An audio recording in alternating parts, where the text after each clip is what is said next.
Thanks for joining us for our Northern Ag TV.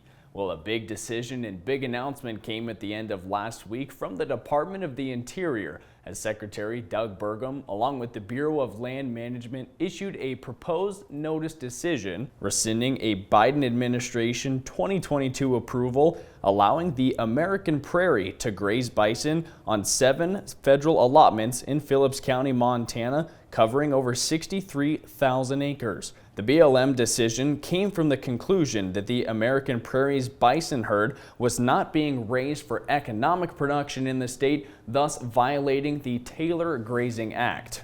In the notice, the Bureau of Land Management noted that the American Prairie's bison herd is managed as wildlife in a way that is not meant for production.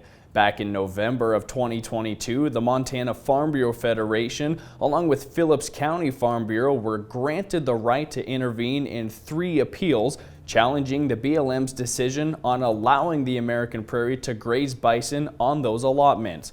Montana Farm Bureau Federation Vice President Casey Mott stated after the announcement that this is a victory for Montana ranchers who have been following the grazing rules for generations.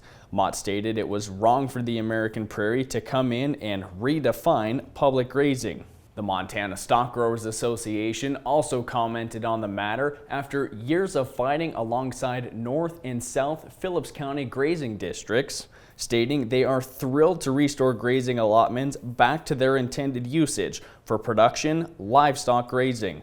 Leslie Robinson, the president of the Montana Stock Growers, claimed that this decision is an incredible win for public land grazers, ranching families, and rural communities across the West.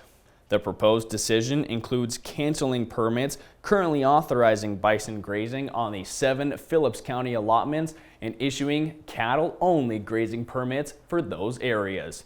You can tune in to our website, northernag.net, to hear from the Montana Farm Bureau Federation, Montana Stock Growers, and Governor Greg Gianforte on their comments of this matter. That's going to wrap up today's Northern Ag TV. I'm Colton Young. From the beginning, we've worked closely with farmers. BNSF's ties to the agricultural community go back 175 years.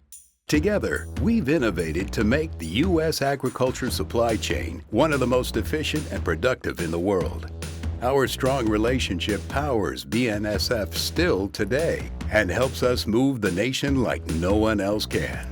At BNSF, we move the nation for you.